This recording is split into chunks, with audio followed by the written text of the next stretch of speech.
Mañanas en Libertad. Según un nuevo informe de la UCO sobre el llamado caso hidrocarburos, la trama encabezada por Víctor de Aldama y Claudio Rivas habría logrado penetrar en niveles directivos de los ministerios de Transportes, Industria y Transición Ecológica para influir en decisiones administrativas.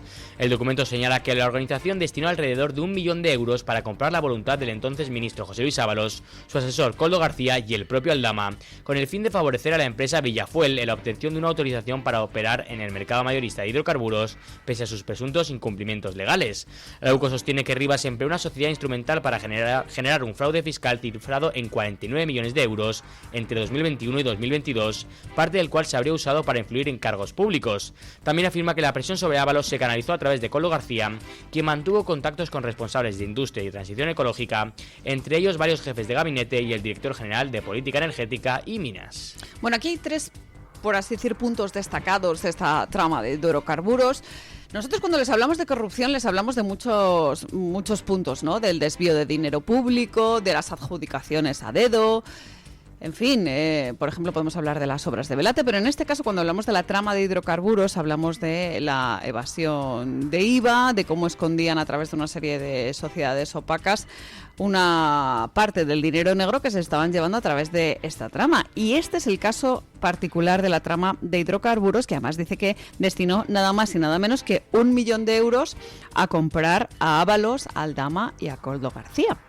Si destinan 1 millón de euros, piensen ustedes en cuán grande era el monto final que se llevaban, porque esto, lo del 1 millón de euros, era solamente una parte pequeña para facilitar que siguiera adelante el negocio, el de evasión de capitales. Y claro, 1 millón de euros, pues por así decirlo, no es moco de pavo. La UCO concreta en esa cantidad y además añade una cosa muy importante, y es que codirigían estas 3 personas el cotarro, que prácticamente estaban los 3 en el mismo punto de esa escala de mando, para que sepamos precisamente hasta dónde llegaba el poder, porque siempre se dice, no, es que este era el conseguidor, no, es que este era el empresario, no, es que este al final era la persona de contacto. Bueno, pues dice la UCO que realmente eran pues como codirectores, si es que se puede oficializar una trama de corrupción.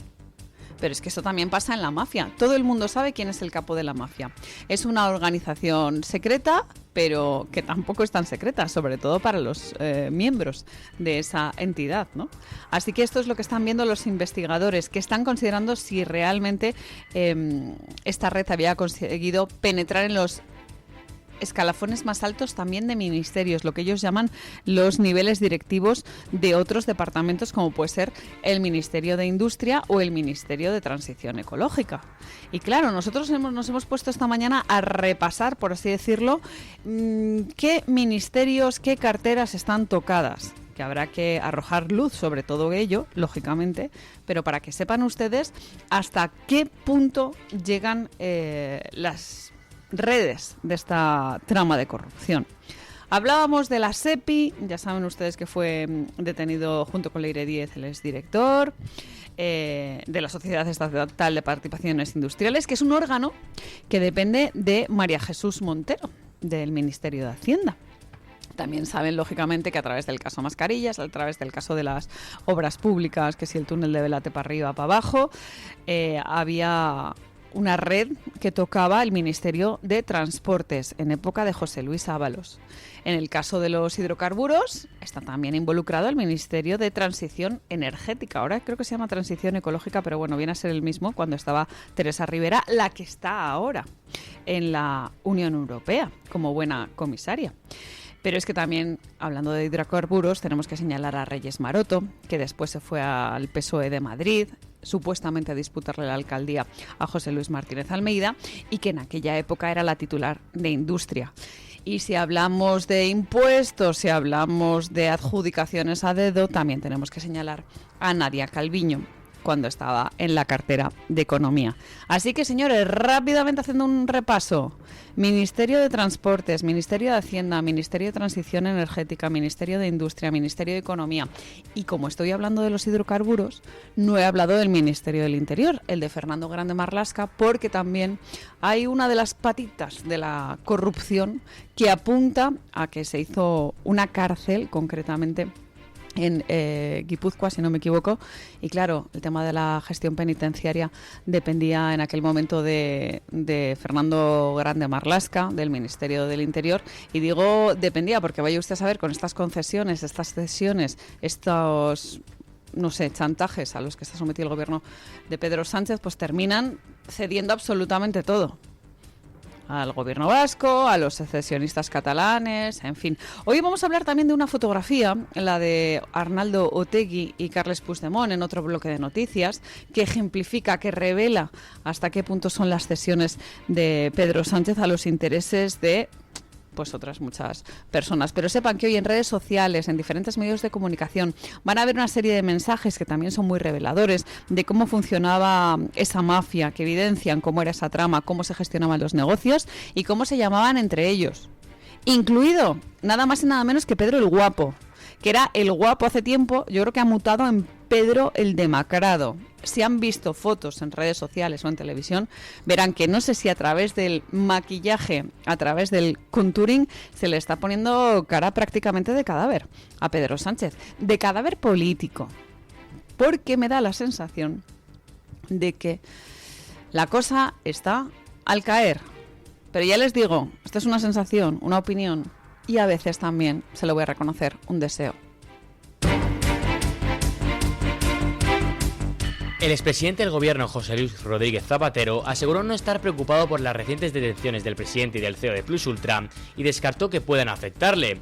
Preguntado de forma directa si los arrestos podían salpicarle, respondió simplemente no, sin añadir más explicaciones antes de entrar en el acto de presentación del libro de discursos parlamentarios de Alfredo Pérez Rubalcaba. Sus declaraciones llegan después de que la UDEF detuviera a Julio Martínez y Roberto Rosselli, presidente y consejero delegado de Plus Ultra, por un presunto delito de blanqueo de capitales. La investigación está en manos del juzgado de instrucción número 15 de Madrid y permanece bajo secreto de sumario. Este mismo juzgado archivó en 2023 otra causa relacionada con supuestas irregularidades en la concesión de un rescate público de 53 millones de euros a la aerolínea. Bueno, ayer tuvimos dos noticias, por así decirlo, bomba dentro de la investigación en las tramas de corrupción que tiene abierta el entorno del PSOE, de Pedro Sánchez, de Ferraz, pongan ustedes el nombre que quieran. Uno, como les contábamos, en la detención de Anchón Alonso, hablando de pues 1000 cuestiones relacionadas con la SEPI, las mordidas, las coimas, etcétera, etcétera. Y otra relacionada con el rescate de Plus Ultra, que realmente lo de la aerolínea era un secreto a voces. El propio José Luis Ábalos dijo que el rescate a la aerolínea de origen venezolano había venido determinado directamente por José Luis Rodríguez Zapatero y que cuando entonces era el titular de la cartera de Transportes, José Luis Ábalos se mostró no conforme con esta operación, pero claro, como venía por parte de José Luis Rodríguez Zapatero, era una exigencia, fue él el que pidió el rescate, pues se dio la circunstancia que tuvo que acceder como buen socialista que responde a los intereses pues de históricos socialistas. Hoy vamos a hablar también de ese homenaje a Alfredo Pérez Rubalcaba, en el que se dieron cita esos históricos socialistas como José Luis Rodríguez Zapatero, como Felipe González, y se cumple una vez más eso de otros vendrán, qué bueno te harán. Pero vamos a repasar también quién era Pérez Rubalcaba y qué cosas se hicieron durante la gestión de el que en algunas ocasiones se llamaba también Freddy el Químico, con su alias también un poquito de mafioso, ¿no? Por así decirlo, aunque fuera un apelativo que se le puso externamente. En fin, respecto a lo de Plus Ultra, pues ya lo saben, hubo una concesión pública de nada más y nada menos que 53 millones de euros durante la pandemia, acordado directamente hacia esta aerolínea. Ahí se están investigando esas presuntas irregularidades y es curioso porque además es una investigación de ida y vuelta. Acuérdense ustedes que en 2023 parece que se le había echado el ojo a esta aerolínea, a esta operación tan oscura. Se estaba investigando en aquel momento qué pasaba con la aerolínea y se archivó la causa. a muchos nos sorprendió ese archivo de la causa, así que va a ponerse de nuevo el foco en ese rescate de la aerolínea que fue aprobado por el Consejo de Ministros. ¿Quién decidió que se rescatara esta aerolínea concretamente? ¿Quién decidió que no se investigara la gestión? ¿Por qué se agotaron los plazos? Concretamente nada más y nada menos que de un año. En fin, ¿por qué se bloqueó el desarrollo de esas pesquisas a nivel judicial? Esto es lo que se vuelve a poner encima de la mesa y luego me imagino que seguiremos ahondando en cuestiones como qué pasó con las maletas de Delsi, ese viaje que se hizo a Europa y que se utilizó España como base para hacer una serie de lo que parecían intercambios. ¿Qué pasa con la conexión con el régimen de Nicolás Maduro, con esa dictadura? En fin, una serie de cuestiones que son sumamente importantes y por eso nosotros estamos poniendo el foco ahí, en la conexión con todo lo ilegítimo que viene de Venezuela. Tras las denuncias que han afectado a Francisco Salazar, al secretario general del PSOE de Torremolinos y al presidente de la Diputación de Lugo, un nuevo caso de presunto acoso sexual salpica a la Dirección Federal y apunta ahora a Javier Izquierdo, secretario de Estudios y Programas de la Ejecutiva. Según informa el diario.es, el senador y exdelegado del Gobierno en Castilla y León abandonó ayer todos los grupos internos de WhatsApp del partido, en un contexto en el que habían llegado a Ferraz diversos rumores sobre comportamientos supuestamente inapropiados con mujeres. Por el momento, el canal interno contra el acoso no ha recibido ninguna denuncia formal contra Izquierdo, aunque esto no excluye que pueda haberse comunicado por otras vías o trasladado verbalmente a miembros de la dirección. Izquierdo anunció en su cuenta X que renuncia de todos sus cargos públicos y orgánicos en el PSOE, decisión que según dijo ya ha comunicado a la Ejecutiva Federal. Bueno, estábamos hablando antes de históricos socialistas. Hay uno que es García Paje en Castilla-La Mancha, que ayer vino a decir, y no encuentro ahora mismo la frase literal, pero vino a decir que cuando había algún tema relacionado con desvío de fondos o de braguetas, a veces iba relacionado. Lo dijo de una manera que parecía evidenciar que él tenía conocimiento sobre los comportamientos dentro del seno del Partido Socialista. Me pasa concretamente, Eric Gutiérrez, la información decía algo así como que cuando uno se encuentra a alguien amoral en el bolsillo, casi también lo es en la bragueta. Atención a esa declaración que parece como, no sé, evidenciar que él tenía alguna información. ¿Qué pasa con esos históricos socialistas que han tardado tanto tiempo en actuar contra los que acosaban a las mujeres en Ferraz? Que han silenciado todo lo que pasaba en, ya no solo Ferraz, sino en Moncloa. Acuérdense ustedes que eran asesores también del presidente del gobierno. ¿Cómo es posible que no hayan ayudado a esas presuntas víctimas y que hayan intentado convencerles de que no, que en realidad los socialistas son gente honesta y que ellas al final son unas exageradas? Fíjense ustedes, que los socialistas eran los que decían que eran feministas porque eran socialistas y lo asociaban directamente. Bueno, pues hay que recordarles a todas estas personas que estar al corriente de un delito, de un supuesto delito, y no denunciarlo, pues casi que les convierte en cómplices. Y esto vale para los casos de acoso sexual y también para todos esos meses en los que supuestamente han tenido conocimiento de las andanzas y de las gestiones de algunos asesores, también a nivel económico, y que de repente pues decidieron callar y ahora darse golpes de pecho y decir que están profundamente consternados por todo lo que estaba pasando, por esos comportamientos. Y ya les digo que esta labor de ocultamiento, pues cuando menos resulta curiosa, ¿no? Había un montón, eso era un nido de víboras, y ahora se muestran indignados por estos escándalos. Habría que ver si esa indignación fuera sincera, qué hubiera pasado, ¿no?, en el Partido Socialista y cómo hubieran respondido esos socialistas, que realmente pues creemos que hubiera impedido que se propagara de esa manera esa red de comportamientos cuando menos cuestionables, presuntamente. Pero ya les digo, cuatro socialistas que desaparecen del ámbito público acusados por acoso. Y mientras tanto, También las feministas del PSOE callaron, ¿eh? Estoy pensando en Pilar Alegría, directamente relacionada con Francisco Salazar, que se veía con él muy habitualmente y hacía la vista gorda ante las denuncias de compañeras que denunciaban esos ultrajes de Paco Salazar, cuando se hablaba de prostitutas abiertamente. Y es que hay audios, los han escuchado ustedes, hablando de que si una se enrolla que te cagas, etcétera, etcétera. Y ellas mirando a otro lado. Que mucho hablan del machismo, y cuando Pedro Sánchez se rodea de esos presuntos machistas capaces de, en fin, llegar a comportamientos bastante molestos, pues ellas miran al otro lado. Así que también tirón de orejas a esas feministas históricas socialistas que no abrieron la boca cuando tocaba.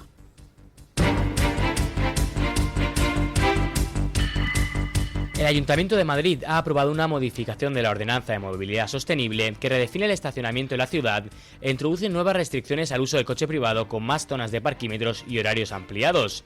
La nueva regulación prevé extender el servicio de estacionamiento regulado a 22 barrios, 17 de ellos por primera vez, en la mayor ampliación de zonas verdes y azules realizadas hasta ahora, lo que complicará aún más aparcar en grandes áreas de la capital. Además, la norma permitirá prolongar el horario del servicio de estacionamiento regulado hasta las 9 de la noche en días laborables y activar el pago por estacionar también domingos y festivos en las zonas de mayor demanda. Estas medidas afectarán de lleno a miles de conductores que acceden cada día con su vehículo a la ciudad, que encontrarán más dificultades para estacionar de forma permanente en la vía pública. Bueno, pues señores, ayer tuvimos una fiesta con el tema de la Ordenanza de Movilidad Sostenible en Madrid. Que alucinan, como se suele decir, que alucinan. Primero porque hubo un tema relacionado con los parquímetros, con que si se iba a extender la hora, que sí, que si no, y al final, luz verde. Lo que hacen es, pues entre comillas, cercenar la libertad de los madrileños, bueno, sin entre comillas, directamente, y sobre todo, que lo que nos está transmitiendo el alcalde es que nos tienen que penalizar a todos los madrileños por el mero hecho de vivir en Madrid. Lo cual hace que pues muchos, aunque nos dé muchísima pena, prefiramos vivir en otras localidades muy próximas. ¿Por qué? Pues porque al final es terrible que tengamos que estar sometidos continuamente a castigos por parte del ayuntamiento, por parte del gobierno de José Luis Martínez Almeida, por el mero hecho de querer desplazarnos en coche, especialmente cuando es difícil gestionar pues una familia de, qué sé yo, 3 miembros, 4 miembros. Una madre que tiene que recoger a sus hijos en el colegio. Y esto pasa. Tengo una amiga que tiene nada más y nada menos que 7 hijos. La verdad es que estoy muy orgullosa de ella. Es una heroína, siempre se lo decimos. Y tiene que recoger a sus hijos en un colegio en la calle Padre Damián, de Madrid. No vive lejos, vive en el entorno de Príncipe Vergara. Bueno, pues ese pequeñísimo desplazamiento hace que sea una auténtica odisea para esta madre con sus hijos. Y ya les digo que este es un caso que puede ser paradigmático de todo lo que pasa en Madrid. Piensen ustedes, por ejemplo, en esa abuela que también tiene que recoger a sus hijos en el colegio. Piensen ustedes en lo mal que se circula en Madrid con estas obras que nos regala el alcalde. Y ahora, paguen ustedes más. Paguen parquímetro los domingos y los festivos, incluso a partir de las 9 de la noche, si la zona está tensionada. ¿Qué es esta palabra tan bonita? Tensionada. ¿Qué es estar tensionada? Que hay problemas de aparcamiento. ¿Por qué? Porque lo que hace el alcalde es no apostar por medidas efectivas. Hace aceras muy bonitas, muy grandes y reduce las plazas de aparcamiento. Piensen ustedes, por ejemplo, en una cosa que les va a llamar la atención, pero es bastante lógico. Los contenedores, que cada vez son más abundantes, ya de plástico, de cartón, de vidrio, de vaya usted a saber qué tipo de residuos, que se colocan en plazas de aparcamiento. Y esto empezó a hacerlo Manuela Carmena, para quitar plazas de aparcamiento y para complicar la movilidad. Pues esto es lo que hace el alcalde, que se dedica a hacer obras faraónicas para su gloria, algunas de las cuales bastante cuestionables, como por ejemplo el soterramiento de la M30 a la altura del puente de Ventas. ¿Era necesaria esa obra, alcalde? ¿La habían demandado los vecinos, alcalde?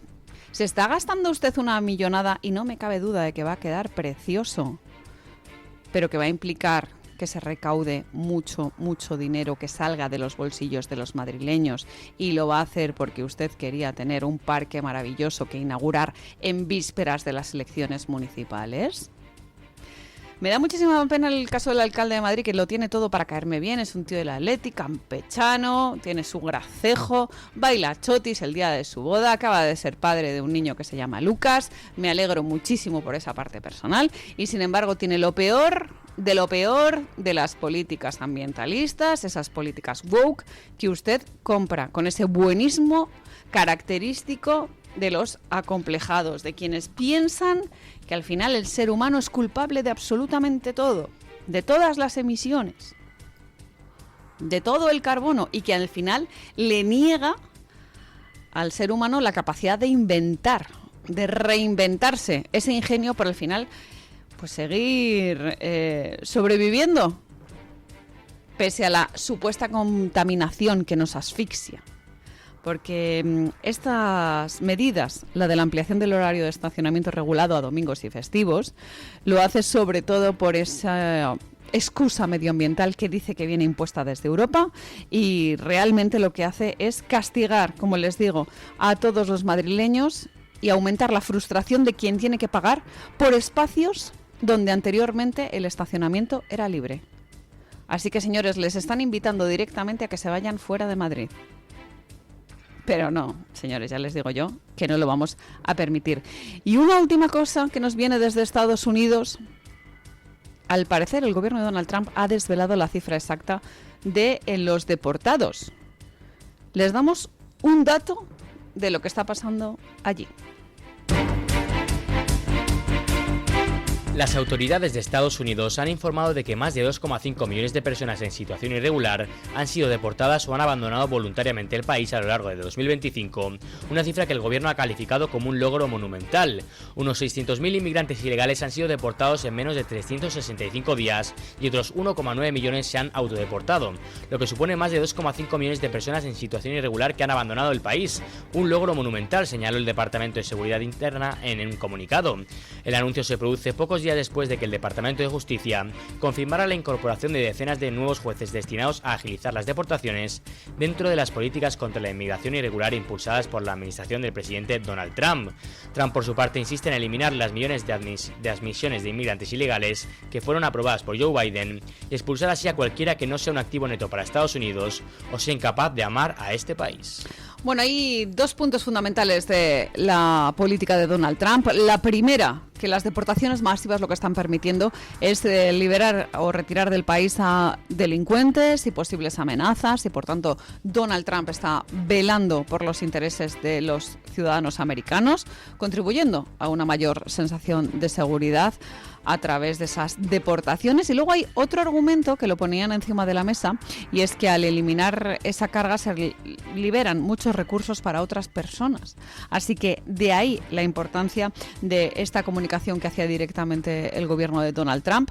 Les cuesta mucho dinero deportar a los ilegales, pero al final, por así decirlo, es un dinero bien invertido, sobre todo porque dice Donald Trump que al reducir este número de problemas que atacan directamente, como les digo, a la seguridad de los americanos, lo que hacen es dejar disponibles recursos para aquellos residentes legales. Existe todavía muchísima inmigración legal en Estados Unidos que pues contribuye, entre otras muchas cosas, a el desarrollo de ciertos trabajos, empleos que se suelen decir de baja cualificación y que quedan disponibles para todas estas personas, que van a poder impulsar también sus salarios. Así que ya les digo que es una manera muy interesante de cuidar también a esos residentes e inmigrantes legales.